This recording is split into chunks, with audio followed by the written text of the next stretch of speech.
Keep coming. I know it's rough. I think we can fix it, right? So the Tahoe is going to do one more job, which is tied to it to yank it off.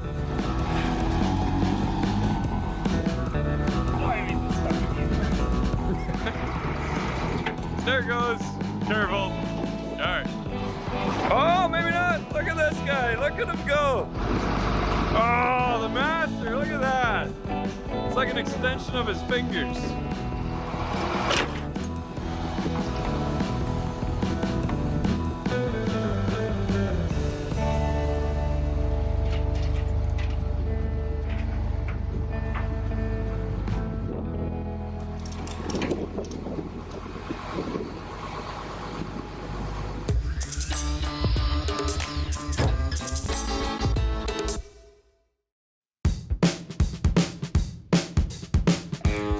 Okay, there she is, 2002 LB7 with a two-wheel drive Allison transmission. We're getting into electronic diesel swaps, not just the mechanical 12 valves anymore.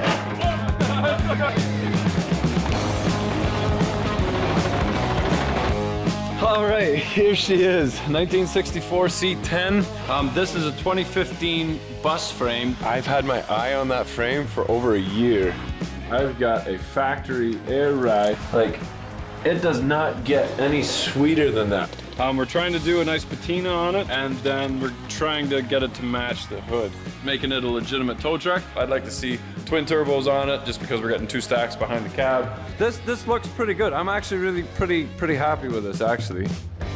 So this truck is what started Tousley's Auto Wreckers, and that was actually Andy's grandfather's truck. I really like this rope. That's pretty cool. You don't see rope with like moss built into the rope, and I kind of want to leave that. Probably just strong enough to like pull an engine out. Not lift the car or anything, but yeah, here we go. There's a little bit of sentimental value to it. This truck is way beyond anything that will ever be on the road again. It'll just be lawn art, if you think that's pretty.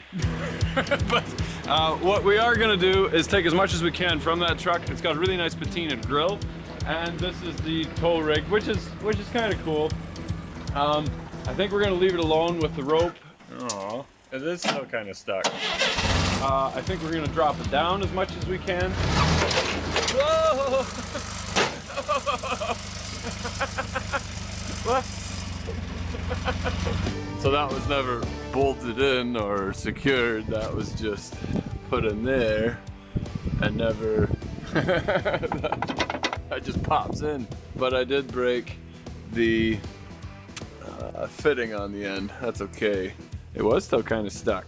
More stuck than I thought it was. We're gonna run off the power steering pump on the truck itself, and we're gonna take the stinger off of his other 1-ton truck and put it on the back of our now 64 C10. I need his VIN number. He's got the ownership. I don't have the ownership for mine, so. Yeah. Now it's not a Chevrolet anymore, it's a GMC. It's heavy. We're gonna make it so we can unbolt it easy enough if we don't, but it's a nice art piece. It's part of the whole thing that we're going after and making it a legitimate tow truck. And we'll never pick up a car with this, but it'd be neat to get this unseized and even use it to pull an engine out of something or whatever. You never know. It spins around, and it actually has another jib that goes on the end of that. So it's kind of a neat rig. Keep it as much as we can, Andy's truck, in the new truck, and make it cool at the same time. So here we go.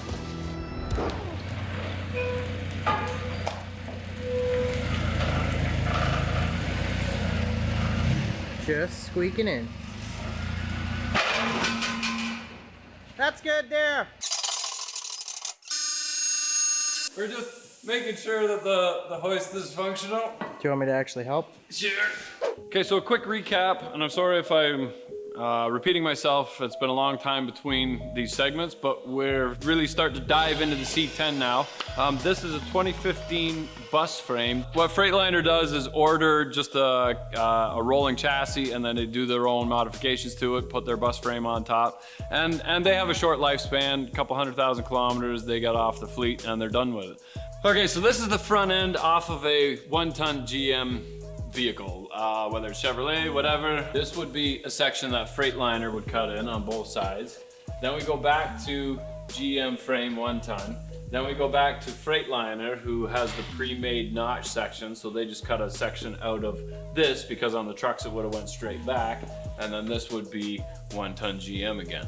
They modify the front to work with this airbag, so it's another bracket that they weld underneath, and they get rid of the coil and they install a airbag instead. This is the step that you would get into the bus from, and it's nice and low so that it's easy accessible. And then we get back to Freightliner's own entire setup. None of this is GM. The axle could be, but I could even have my doubts. I'm not sure.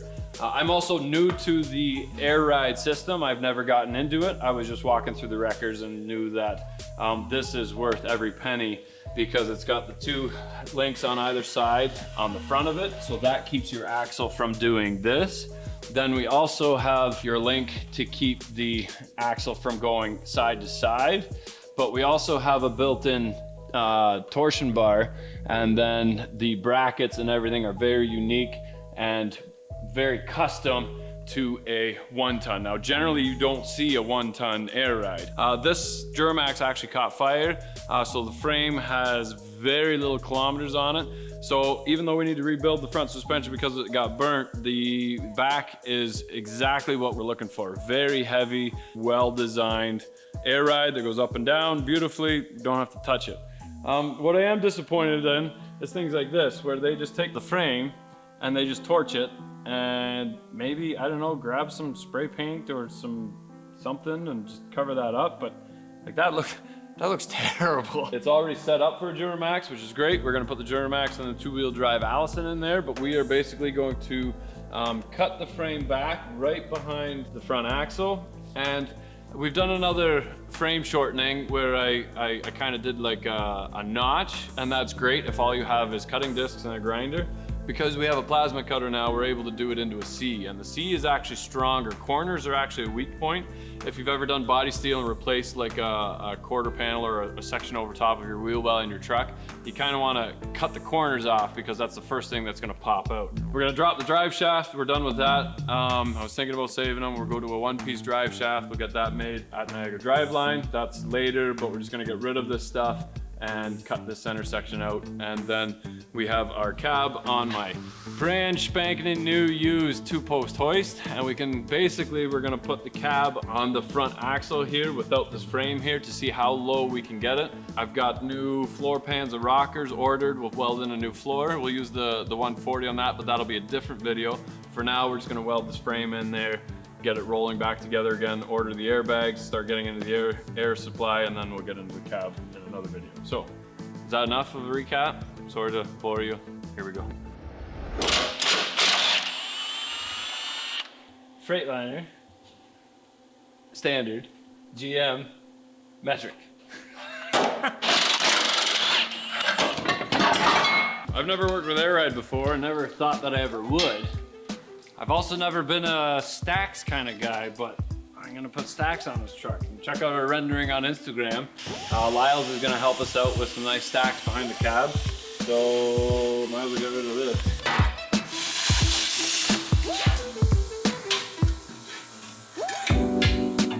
So for now, I'm just cutting out this ugly center section. The length from here to the back of the truck is well over 10 feet, and I don't want a 10-foot box. I want it to look in proportion with the tow rig, and I don't want it to be too long. So I'm just practicing basically right now, just it's a new tool, and I want to see how it cuts. It's very important to have nice, good, clean tips on it. Put new tips in it. I tried cutting in the back with some dirty old tips, and it made a mess. And this is a nice, straight, clean cut. Very happy with that. So once we get the center section out, we'll cut it nice and close to the front. Just maybe right in front of that mount. Start rolling it kind of together. Oh, it looks better already. Look at that. Wonderful.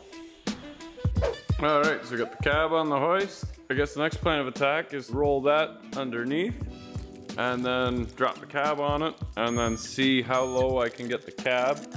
So right now, the only thing hitting is the front on the frame. So I'll grab our little plasma and cut off that mount right in front of that there, and then we'll somehow attach a bumper there later. Here we go.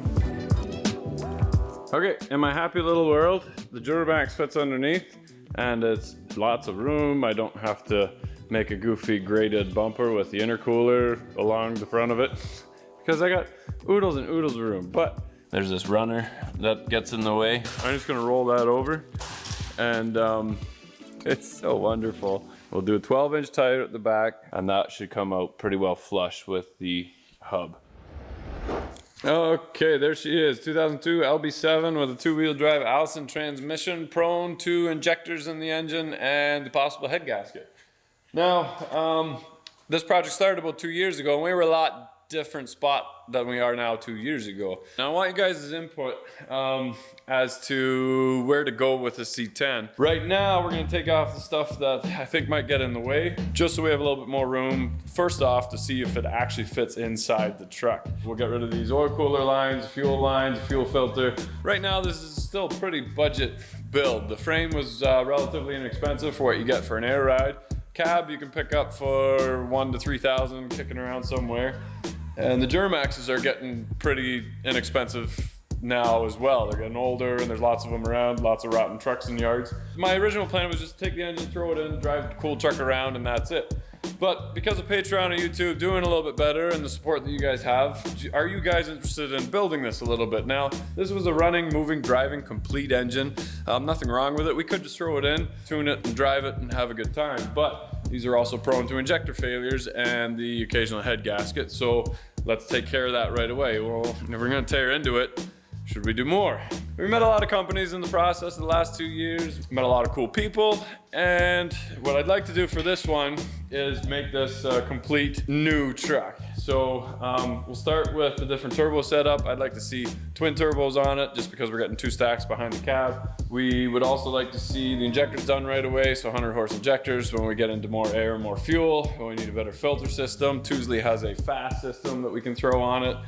We could also definitely need to throw some ARP studs into it then when we get into that, possibly a bigger CP3. If you guys are interested in any of that, just comment down below if you guys want to see it built right up, or if you just want to see it thrown in quickly and then we can get on to the next project. Okay, that's as skinny as I can get it. It's about 27 inches from the widest part, maybe this part here to that part over there.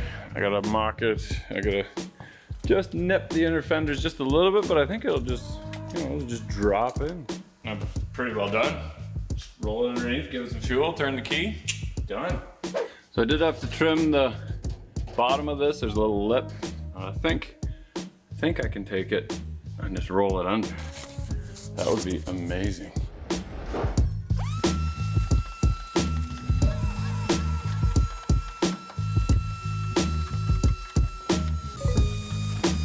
So, as you can see, this floor needs to be replaced on this side, and this floor needs to be replaced on this side, but the transmission tunnel is perfectly fine. So what we're gonna do is cut the transmission tunnel out because the transmission's too big. See the irony in that?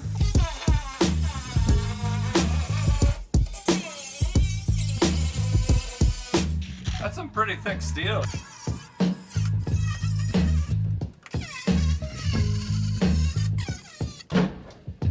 That blade did not last long. Still there? Why, hello there. Did you notch it? I didn't notch it. No. There's nothing shiny. Is that a snake? That is a snake. Look at that.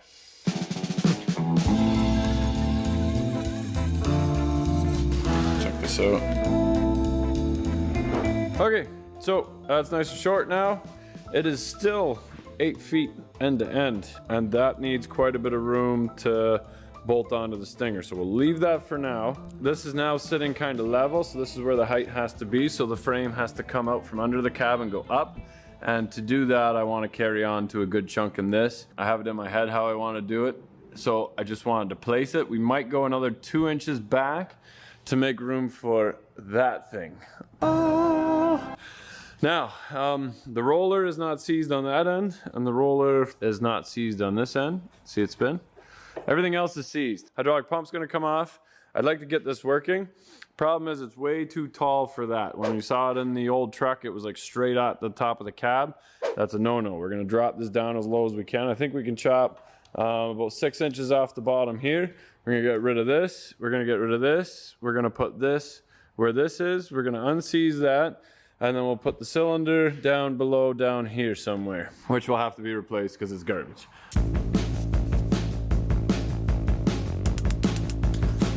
Not something that you want to see on a tow truck, but I think it was his first day. They are holding a little bit, but so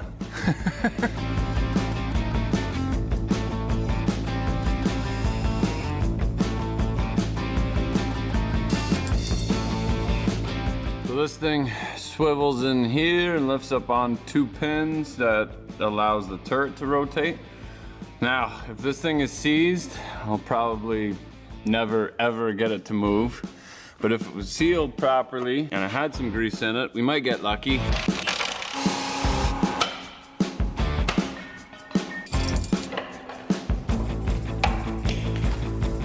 Whoa, fire.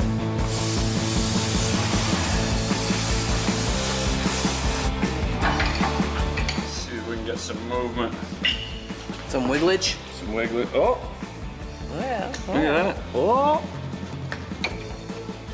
That went a lot better than I thought it would. I think now I'm seized down in here. So these pins would go into here. I guess we could just lay it down and I could try and punch them out through the bottom here. That one is up. This one is down. So I just gotta knock that up. Okay, so we have the turret on its side.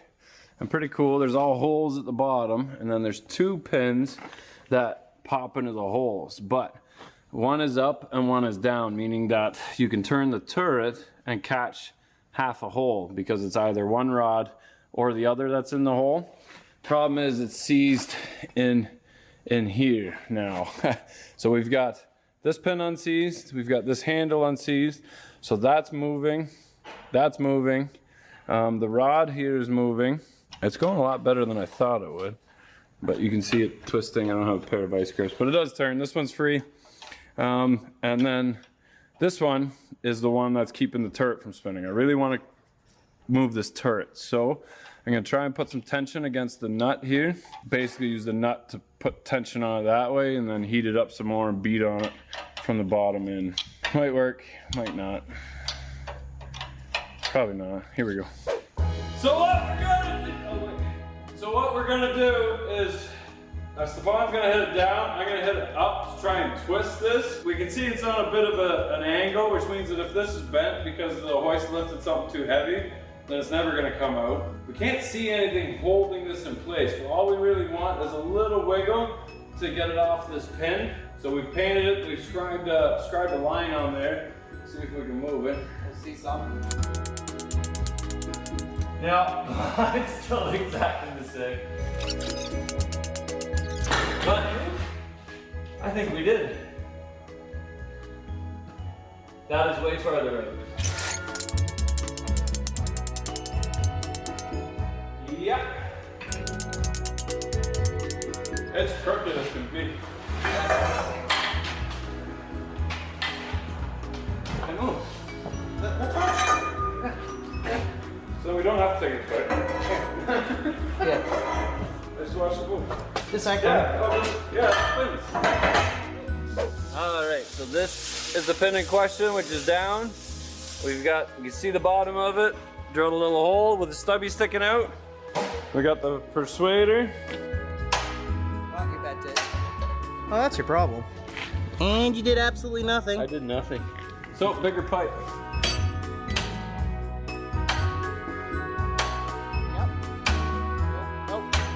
Yeah, you definitely moved it. Nice. There we go. So just flip it around the other way. I can shorten it a bit. I think Hoogie found the original owner of the GTO. Nice.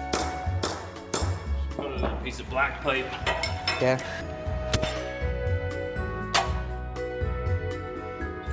It definitely moved out because this, it was up to here before. Like that was in. this mark. Oh, okay. So I think you've pretty Yeah, much... it's almost even with the Try other one. twisting it, see if it'll actually move. Rich, I don't think this will ever move. This is complete garbage. I think that's gonna swing over and hit me in the That's why I'm standing on it, so. Oh! Oh, wow. I'd like it to be a little bit more free than that, but I'm okay with that. It spins. We'll get it. Yeah. That's getting better and better. It's fun working on old crap, eh? How do other people do this? It's getting freer. We had Stefan turning it while I'm greasing it. My grease gun got a hernia just like me. I think everybody has a hernia. Yeah, you should be able to spin it now by hand. Watch this, watch this. Oh, wait. Still kind of one of the D10 things is still there. Yeah, so we should be able to pull it out now. Like butter. Nice. Wonderful. That's all I wanted for today. That is awesome. So, the fact that it's bushing right here and right here means that I can cut another 3 inches off the bottom of that. Or at least 6 inches, drop it down that much more. Now the only thing Stefan said is if we leave it taller than the cab, we can swing it around and pull our own engine out. I'm thinking like hillbilly to the max. That's how I roll. Yeah. I'm wearing a suspender t-shirt. If we break down on the side of the road, we can have a spare motor. It's Duramax. I think we'll get to where we're going. You mean we need injectors? Put a hammock on the hoist or a nice swinging chair and you could... All right, I got this nicely unseized. I need to remove these grease fittings. I think they're broken off, and just put new ones in there, grease that up a bit. Because who wants to hear a squeak? That's terrible. But I need to get these pins out. These are the last things that are seized, and then that's it. Oh, and then that pin. But then that's it. They're pretty rusty on this side. I don't want to push them in that way. So we just keep pushing them out, and then it's just a matter of wire wheeling them and then lubing them up. And maybe while we're at it, we'll drill a hole in here and tap that for a grease fitting on both sides too. That only makes sense. Right, Kitty? Always needing the attention. I want to go on camera. Put me on camera. I want to be on camera.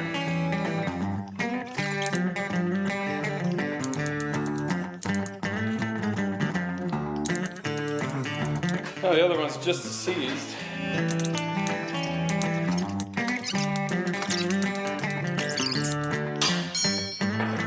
Clean that off with a pair, 2 pairs of channel locks, and look at that. Much better. So I understand why there's no grease fittings, because there's like a 1/2 inch of slop there. So I don't know if I'm gonna worry about it. So much slop that you can drill them in afterwards if you wanted to. It's 9 o'clock at night, and I want to get it in the back just to see what it looks like. I got the debate whether to go forward or to go backwards, up above the cab or as low as we can get. My way's less cutting, that's for sure. Yeah, yours is less work.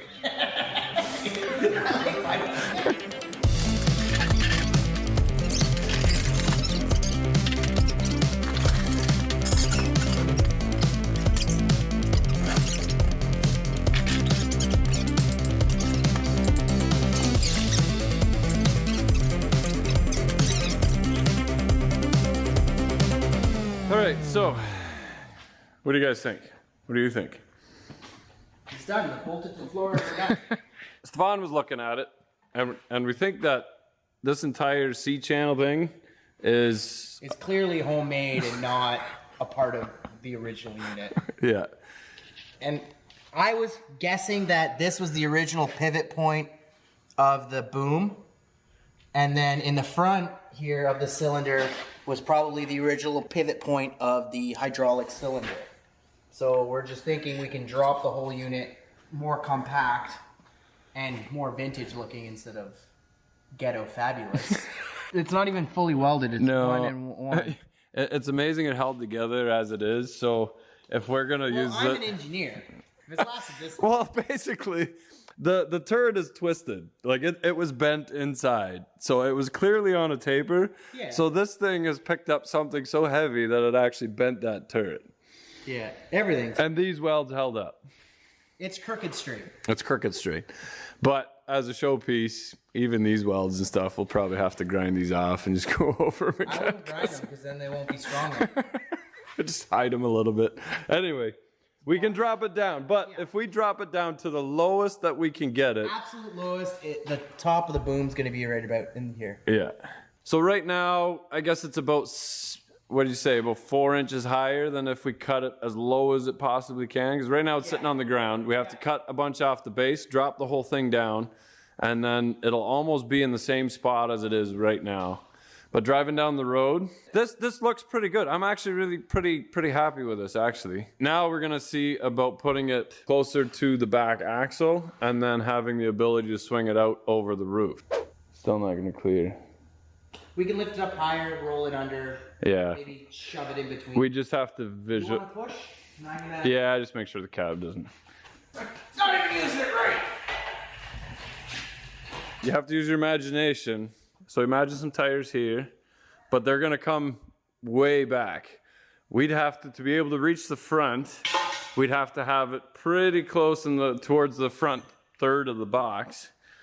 And then, what do you think? I don't like it. Yeah.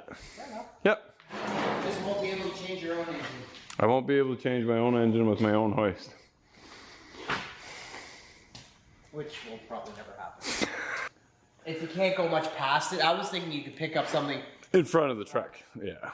That as short as I can get it, that as short as I can get it, and then as close to the front as I can. I don't want a 10-foot box on the back. Okay, so Stefan helped me put the tranny shot box back on again, but we're gonna put a wider wheel on it, so I wanna gain about 4 or 5 inches on either side. And that brings this out. I will have to notch the inside and we'll make a template more or less that we can copy, and then I'm gonna get we're gonna bend up a whole new side. For now, I'm gonna take the box off. I know that this is the length that my truck is gonna be. I'm gonna look at what I need for the frame rail sections, and then we'll put up some string lines. We'll square up the whole body. We'll weld all this solid, move the frame rails, and then get to installing our hoist. We'll probably put the stinger on the back if we've got enough room, and that will actually pick up cars, but that is more or less just for a showpiece. So we're gonna shorten it, we're gonna change some stuff on it. You'll probably see a full video on that very soon, so keep watching. Hope you guys are excited about the C10 as I am. Nice to get a little more progress on this. So.